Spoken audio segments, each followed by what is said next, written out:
The Mummers in the Little Theater of the Air.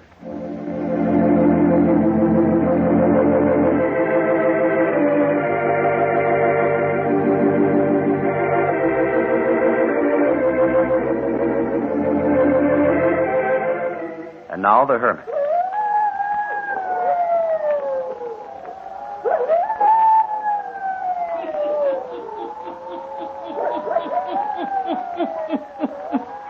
Ghost stories. Weird stories. And murders, too. The hermit knows of them all. Turn out your lights. Turn them out. Have you heard the story? The House of Murder, eh? Then listen while the hermit tells you the story.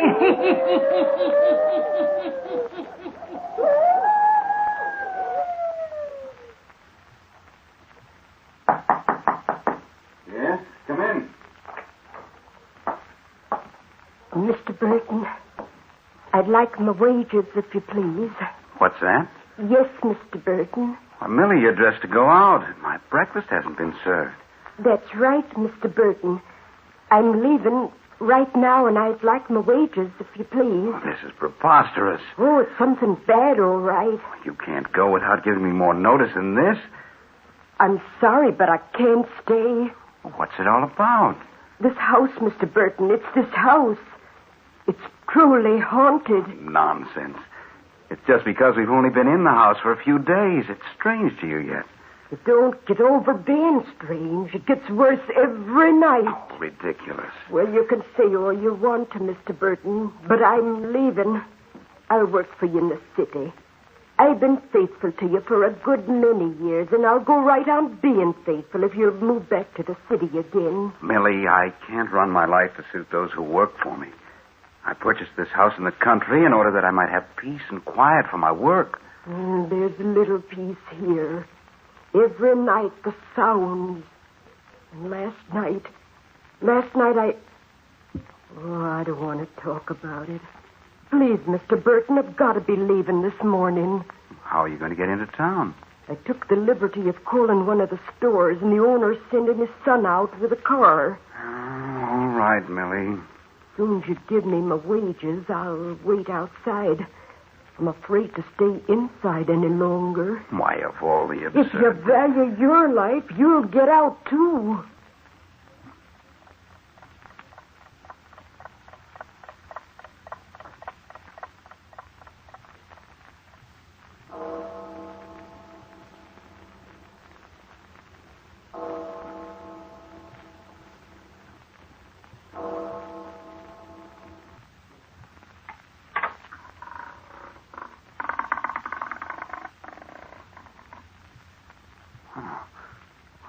No wind to open that door.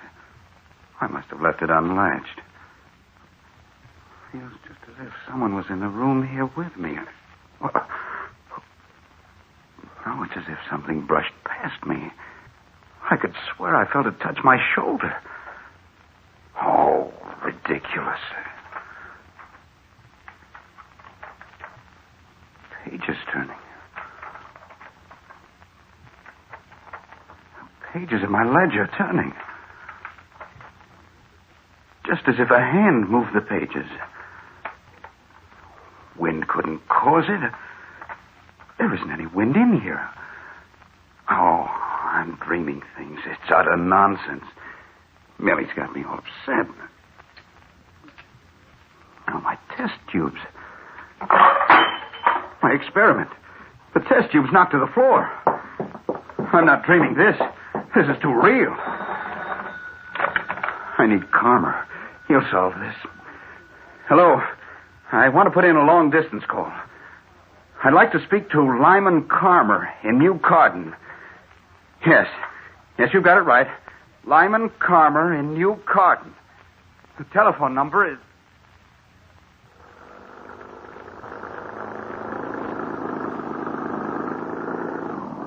How much farther do we have to drive into the wilds, young man? We're almost there now. For the life of me, I can't figure why Jim wants to hide himself away miles from civilization. Well, this new man ain't been out there but a few days. Few days too many, if you ask me. I drove out here yesterday. I picked up a woman who'd been working out there. Wanted to go back to city. Not Millie. Seems like that was the name she gave. Well, what's up? I couldn't rightly tell you, mister. Just couldn't tell you.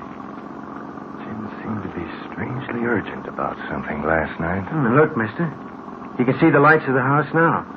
See, about 8-10 right away through the trees. Oh, yes. What sort of a place is it? Oh, it's quite a place, mister. Really something in its day. Old house, Yes, sir. I guess no one's lived in it for years. Old man Chimler knows it. He's lived in town as long as I can remember. Yeah, this is the drive leading up to the house. Lined with trees on both sides. House never gets no real daylight into it. Yeah, here we are, sir. I'll get your bag. Oh, never mind. I can take it. You young men? Oh, thank you, mister. It's more than it's worth. That's all right. Anything I can do for you, just call the general store and ask for Mark. Thanks. I'll do that.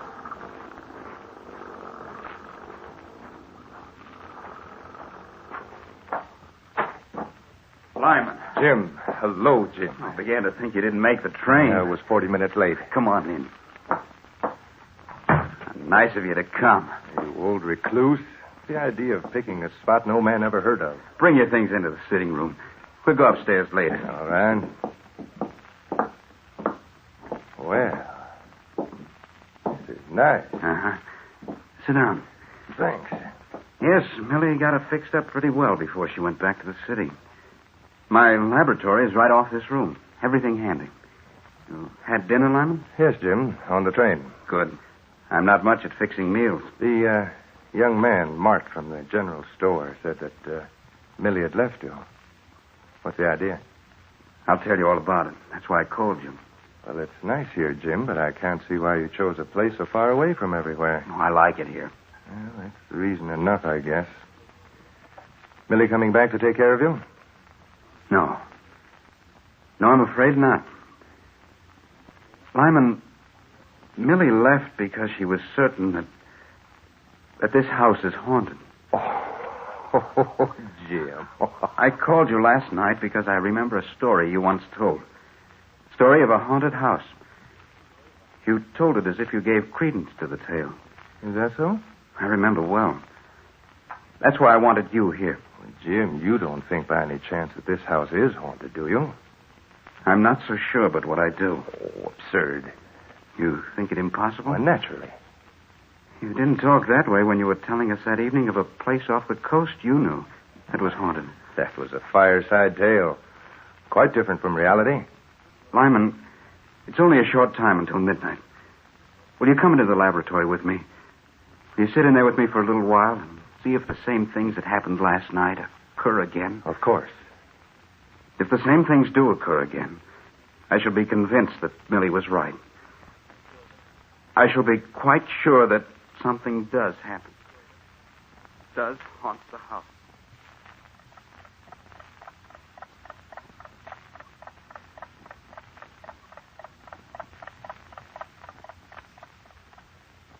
Nearly midnight, Jim. Did you check the door into the laboratory to see if it's closed tightly? I checked it. You're convinced it's securely fastened? Yes.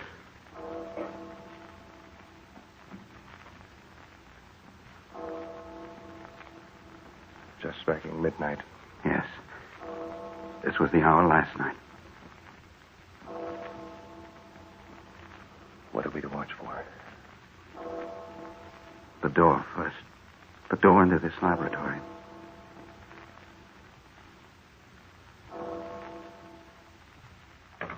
Listen. It sounded as if someone has his hand on the doorknob. Look. What? Wait, it's opening. Yes. Just as it did before. There's no wind tonight. No, last night. Lyman, do you feel the presence of someone in this room? Someone besides us? No. I don't. I do. What is it? Once again, it was as if something brushed past me. Touched my shoulder. What's that? Look. Look over on the table. Watch my ledger.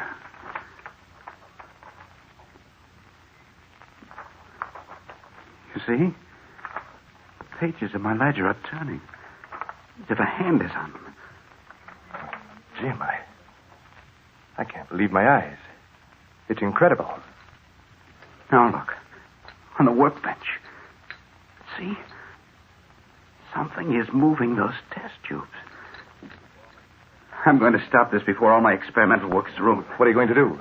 I'm going to walk over there, put my hands on the rack. Lyman, something touched my hand. Something that felt like sharp nails digging into the flesh. Oh, it's your nerves, Burton. Lyman, there's something in this room. Something that moves about in here. Some unseen thing that enters the door and moves in this room. Don't let your imagination run away with you, Jim. There is a thing in the house beyond scientific explanation. You know it. It's something vital and alive. A thing of power and locomotion. And it's up to us to find out what it is.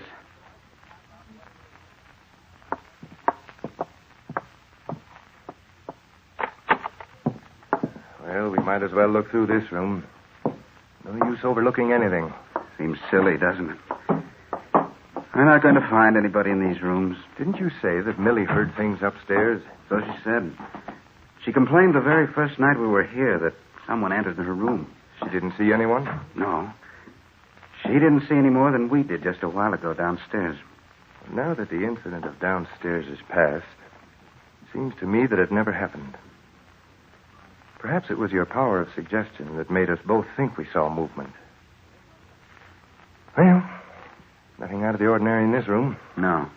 Well, what do you say we forget it and get some sleep, hmm? All right. We're not going to discover anything tonight, I guess. Did you talk to the man who sold you the house, Jim? Jim? Yes. Sure. He brought me out here after I'd chanced upon the place. We went all through it together. Of course, he didn't say why the house had stood unoccupied for a long time. Yes, he did. Said that after his wife died, he wanted to live in town. But he was getting too old to keep up a place like this. Uh-huh. Said that up to this time, he couldn't find anyone who could afford to buy it. Oh, well, we'll go downstairs and get your things and bring them up to your room. Lyman, how was that? Something downstairs. It came from the laboratory. I know it did. It's the only place where there's so much glass. Don't get upset, Jim. Great heavens, look. Well, of all things. Everything in the room's smashed. Equipment that's taken me months to build. Everything ruined. Jim, some human has been in here. Someone who's trying to stop your experiment by destroying your equipment. Wipe out your work. Oh, ruined. It'll take months to arrive at this point in my experiment again. Someone has been hiding downstairs here, Jim. Now, we've got to find out where and who it is.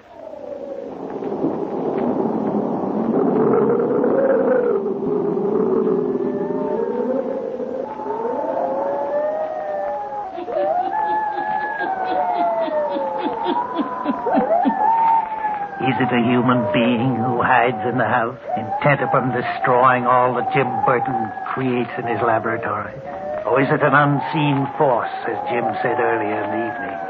An unseen force with power and locomotion that lives in the old house? Eh? The hermit will tell you before the night is done.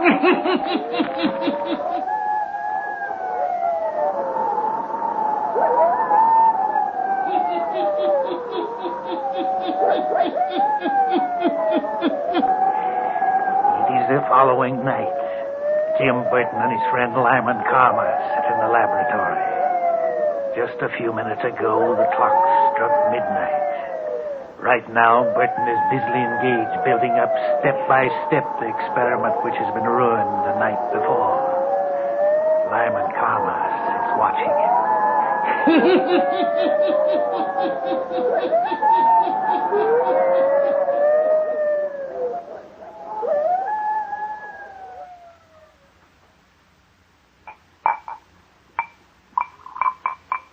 Jim, don't you think you ought to knock off for the night? You worked steadily all day. Oh, there's so much time lost that I have to make up, Lyman. Well, it certainly aren't going to have any visitor tonight. There's nothing left for them to destroy now. Tomorrow I'll go into town and inquire around. Think I should go to see old man Chimlin. Ask him to tell me something about the place. Well, maybe he can put us on the right track. Mm-hmm. I would have gone today, but I wanted to make sure. I wanted to see if we'd have the same experience of last night. You, going to work much longer? At least an hour. It's way past midnight. Guess I'll go upstairs. Okay. If you want anything, call me. All right, Lyman. Thanks a lot for staying over. It's a great help. Yes, if we can find out what it is or who it is that's causing this trouble. We'll find out. Good night. Good night.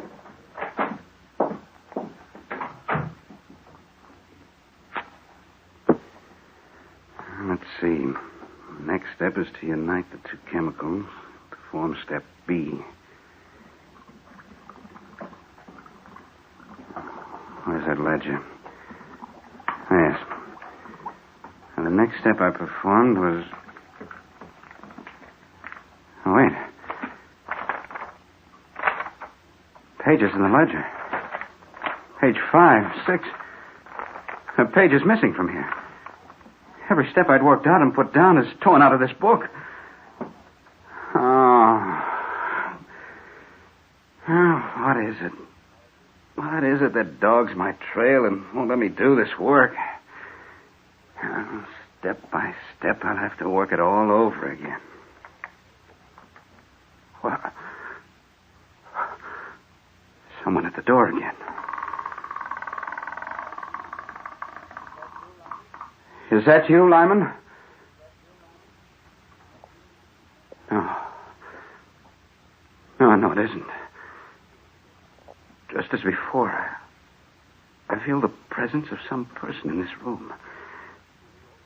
As if they were standing over me. Look. What do you want? What is it you... Something around my neck. Something choking me. Choking me. Jim, help. Help me. Jim, help.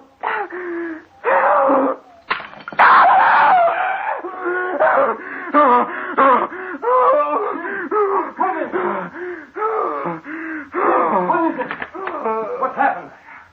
Fainted. Fallen to the floor. Jim. But... Great heaven. His whole face is burned by the stuff he was working with. Hello? Oh, for heaven's sake, hurry. Hello, operator. Send a doctor to the old Chimlin place right away. Hurry. There's been a terrible accident. Man's face is almost burned away.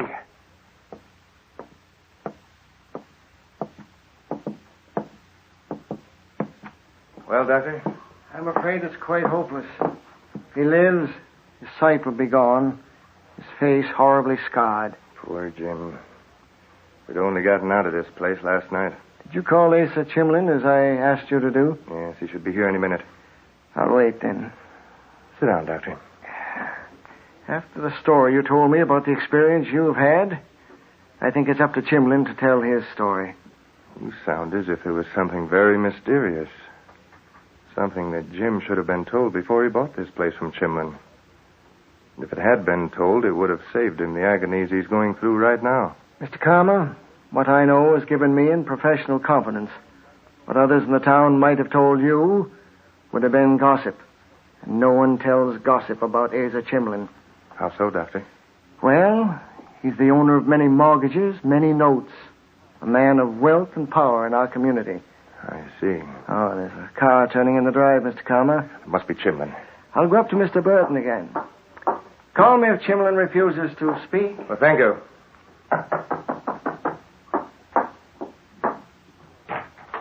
Hello, sir. Well, hello, Mark. Where's Mr. Chimlin? No, he didn't come, sir. He called at our house and got me to drive out and bring you this note. Well, come in. Why, I reckon I better not, sir. Well, why not? I reckon I'd just as lief stay outside of this house, if you don't mind. Oh, come on in just a moment while I read this note. Nothing can harm you in the daytime. Well, all right. Just till you read the note. Come in here. Sit down while I read the note. Yes. Oh. Well. Mart, what made you say you'd rather not come inside this house? Oh, I can't say, sir. Really, I can't. Mr. Chimlin would get even with my dad if I said any more. You see, he about owns our store. I wouldn't tell Chimlin. Come now. Well, sir, you see, the Chimlins, their daughter, she wasn't quite right, and she died out here. And Mrs. Chimlin, she hanged herself. Folks have always been scared of this house because of that. I see.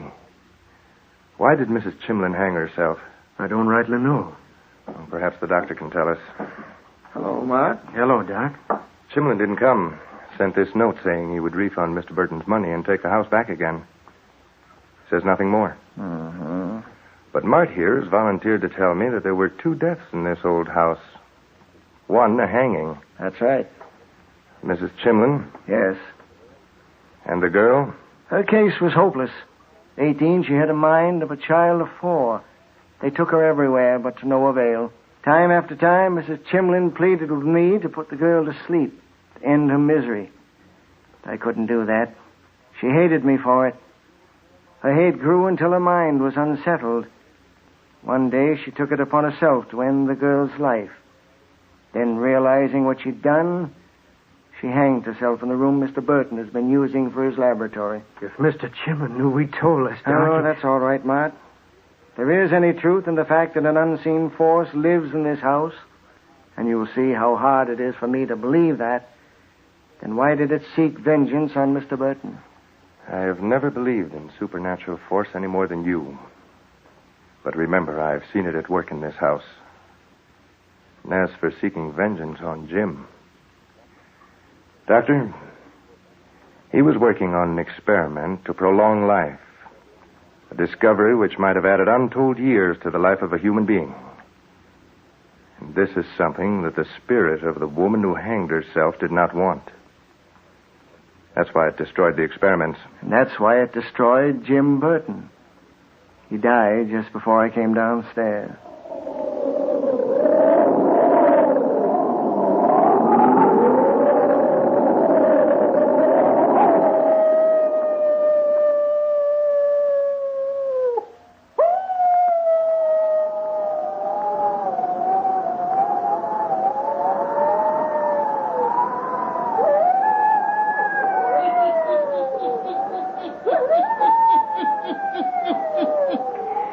The hermit knows that in the old house, the unseen force was the spirit of a woman who took her own life. A woman who could not rest in her grave. A woman who returned to destroy anything that might prolong life. Yes. She killed Jim Burton by the power of supernatural force. Turn on your lights. Turn them on. I'll be back. Pleasant dreams.